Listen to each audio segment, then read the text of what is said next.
What's up, pals, and welcome back to The Passion Project with me, Hallee Smith. You might know me from TikTok or YouTube, but this is a place for us to go deeper.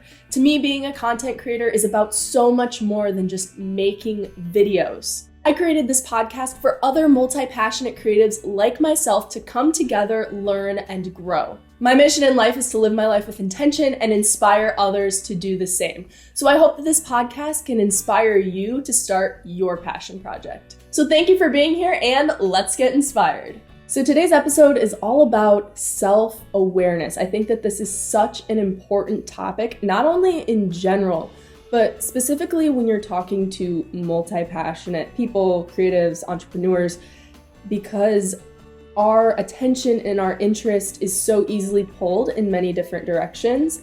If we're not self-aware, we have a hard time making the right decisions and, choosing which passions to pursue, and even just in general, figuring out what you want to do.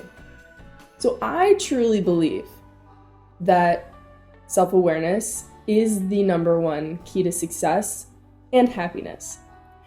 Now, let's talk for a second about the word success. Success is subjective. Everybody is going to have a different definition of what success means. And now, in my previous sentence, I said the key to success and happiness, but to some people, success might equal happiness. It does to me. Success equals happiness. I think that you can go a lot deeper with that, but it's important to understand that this first layer of self-awareness when we're talking success is to define what it means to you. Success. I feel like I've said that word 1,000 times, but I think that's the first step. And being able to identify that is going to be really helpful in your self-awareness journey. So with that being said, I want to talk a little bit about my self-awareness journey. Just, if maybe you have started your self-awareness journey, maybe you haven't, maybe you've dabbled, but here's how it went for me. And again, this is something that's constantly developing. You're going to constantly figure it out as you go, and you're going to get better. I started my self-awareness journey in college when I first started getting into podcasts. I think it was my sophomore or junior year. I started listening to Rachel Hallee and Ed Mylett. Those were the first two podcasts I was listening to, and I was obsessed. I would listen to a podcast every single morning. I'm not even kidding. Religiously for a while, I was listening to a podcast every single morning, which, side note, that's ever since that day is when I wanted to start a podcast, so I should have started this sooner. Anyways, I started getting into podcasts, self-development books, etc., which made me start thinking about why I do what I do in a lot of different ways. So self-awareness, what I've learned is it really boils down to understanding yourself from the same type of perspective you would understand someone else. So let me explain that further. If maybe you have a best friend and you know everything about them.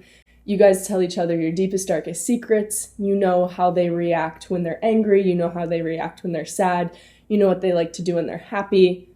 It's the same concept, but for yourself instead of for another person.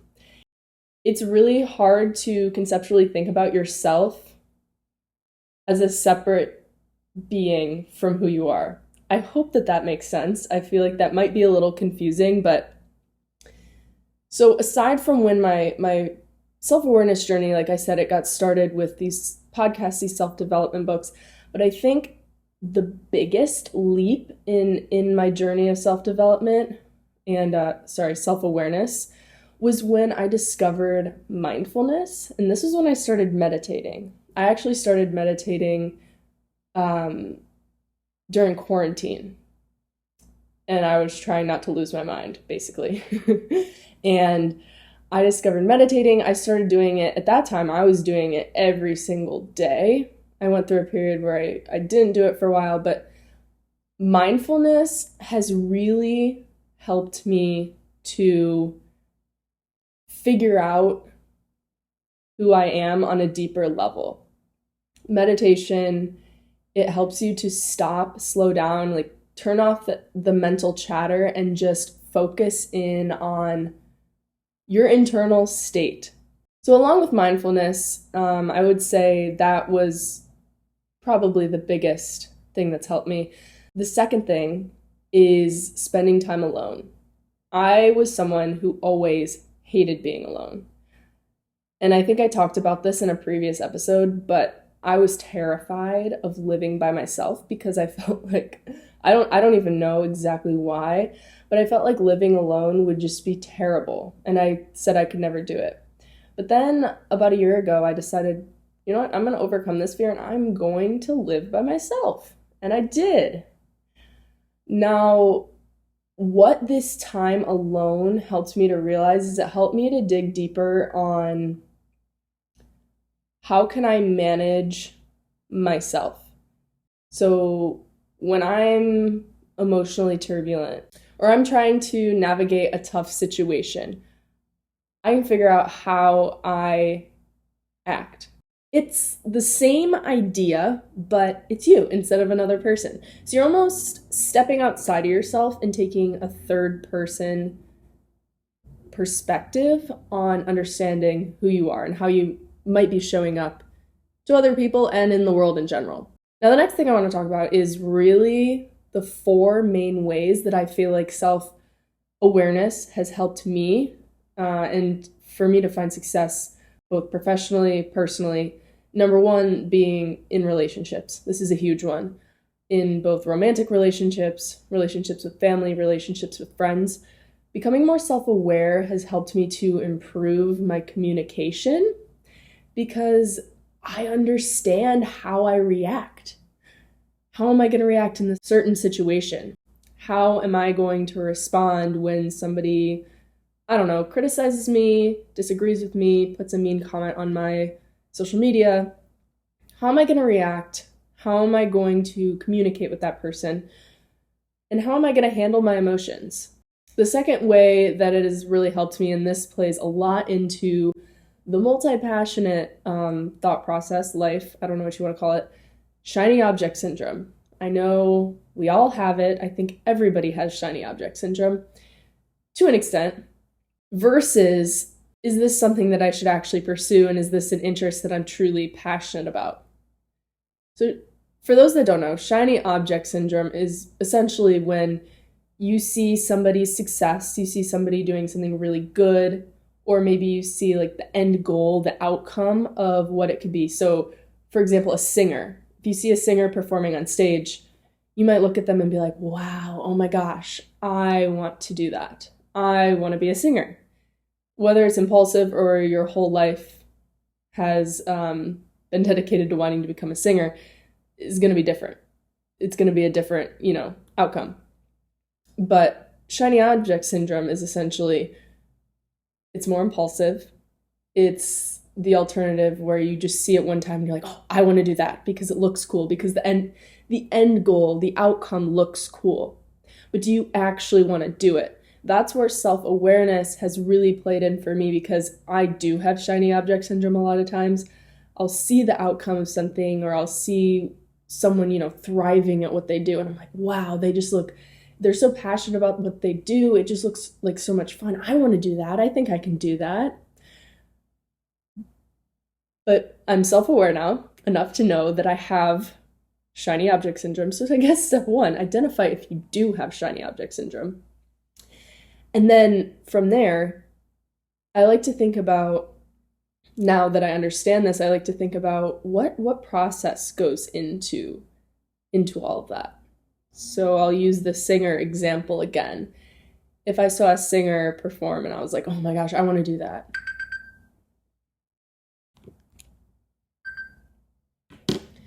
So I saw a singer perform and I was like, oh my gosh, I want to do that. Let's take a step back, Hallee, and think, what all is going to go into that? What would I have to do? What would I have to become to be that person up on stage, to be a singer like I suddenly, quote unquote, want to be? And then I realized maybe that's not for me. I love singing. Again, this is just an example. But do I think I'll ever, be Olivia Rodrigo? I don't think so, probably not. But, we'll we'll keep our options open. The third thing that self-awareness has really helped me with is confidence. Confidence. I feel like a lot of my life I went through not knowing who I was, and which led to a lack of confidence. Confidence is something that I still do sometimes struggle with, and I know a lot of people do.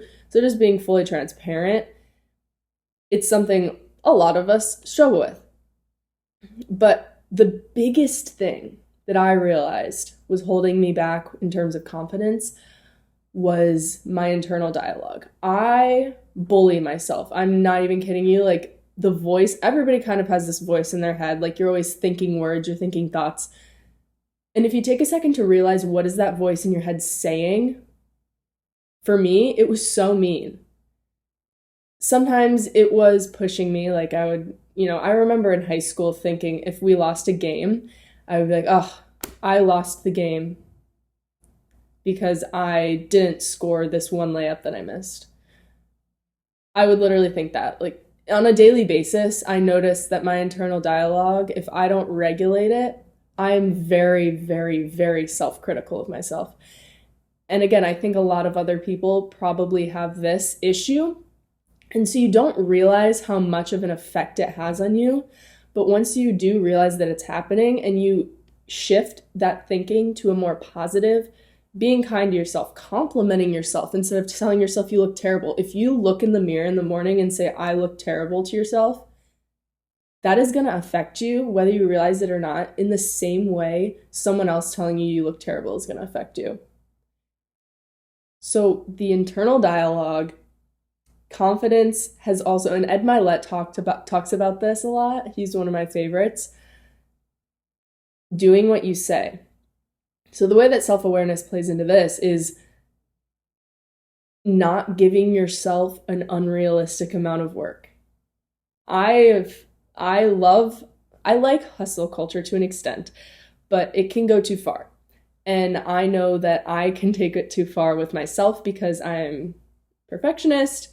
I always want to, be the best that I can be, do the best work that I can do.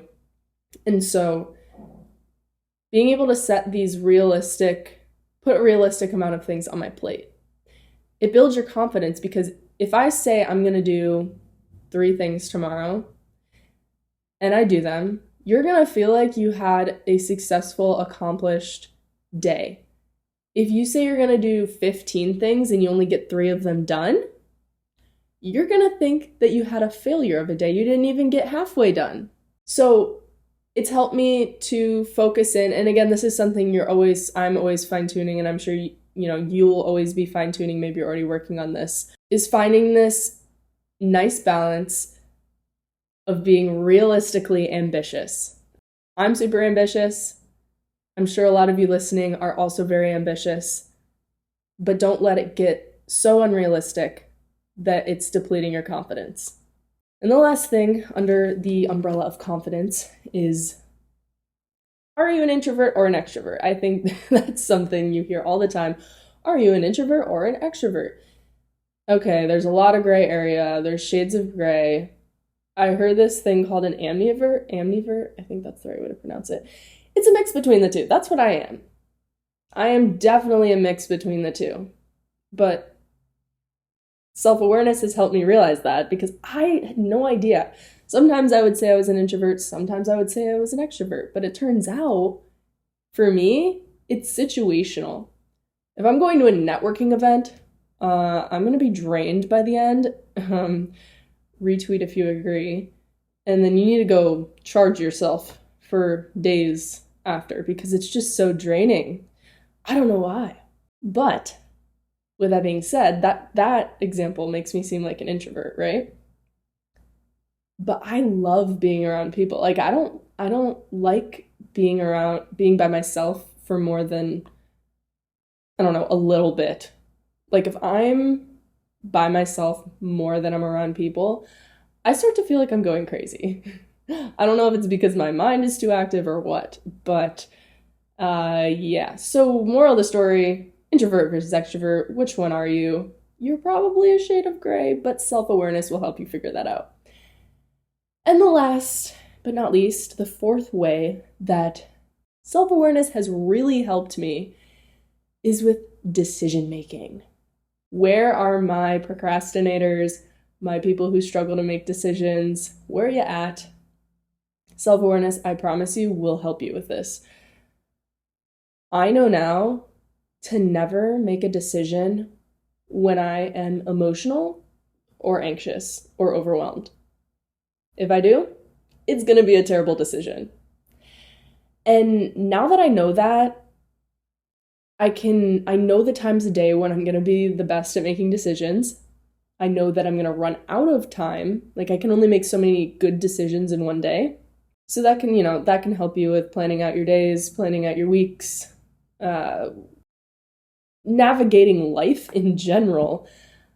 But decision making will be so much easier for you once you tune into how you best operate, when you're best at making your decisions, and really just when not to make a decision.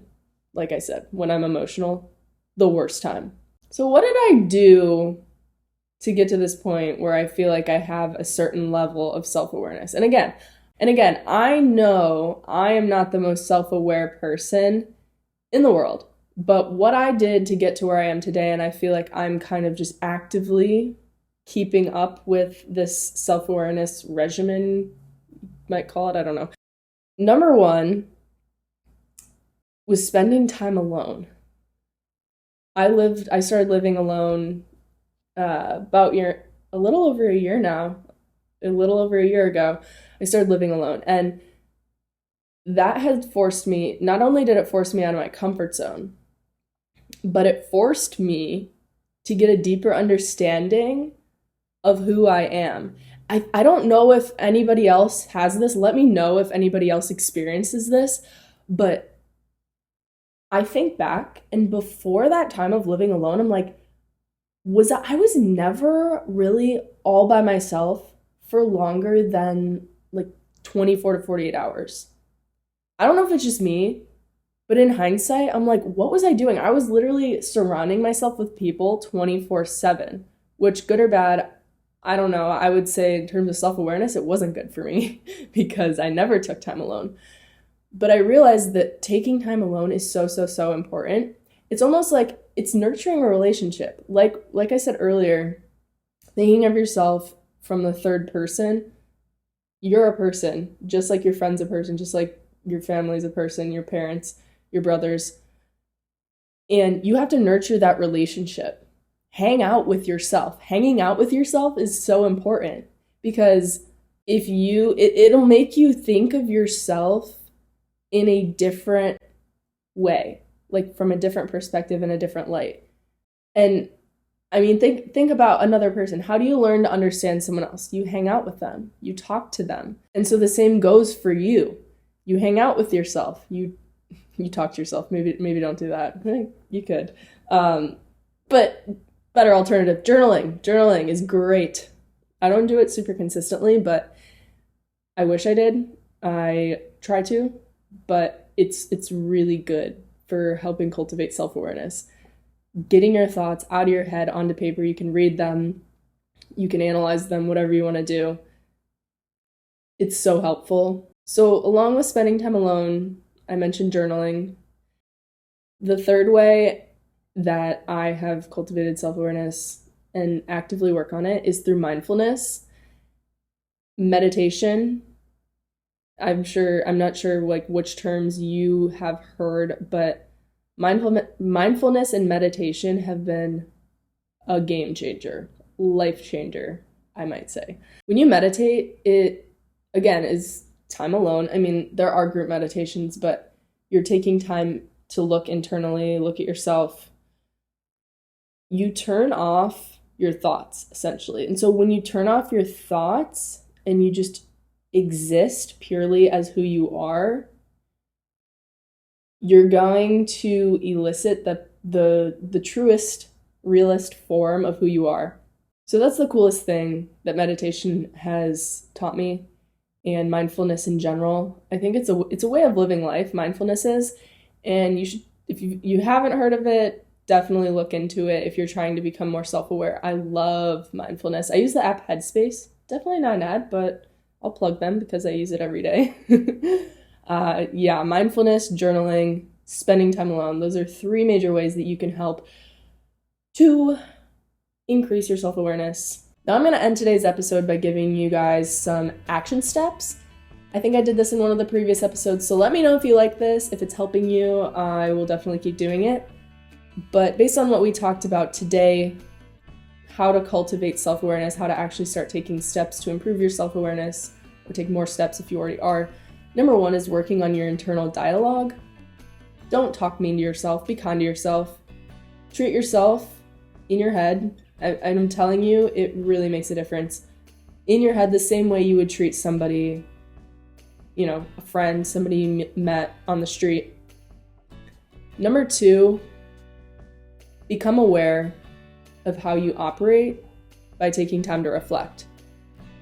At the end of the day, maybe write down 5 things that were obstacles in your day that set you back, or 5 things that weren't obstacles, 5 things that propelled you forward and made you more productive or excited or want to be working. 5 things that made you happy. Just take some time to reflect, do your journal prompts, and then along with that is the mindfulness meditation. Just reflecting, quieting out, thinking about who you are and how you might be showing up. And number 3, check out some general self-development books. 2 that I recommend that got me started were number 1, You Are a Badass by Jen Sincero, and Girl Stop Apologizing by Rachel Hollis. 2 really good generalized ones, and as you become more self-aware, you'll be able to decide which types of self-development books are what you need, because that's a huge thing. Like I said, decision making. You'll know what you need if you are aware of yourself. Oh, and one more, since we're multi-passionate, How to Be Everything by Emily Wapnick. That was a good one for us multi-passionates, okay? So that's a wrap on today's episode. Be sure to like and subscribe if you're over on YouTube. If you're listening, give us a review. It would mean the world to me. And of course, send this episode to somebody that you think could also benefit. So thank you so much for being here, and I'll catch you guys in the next episode. Peace out, pals.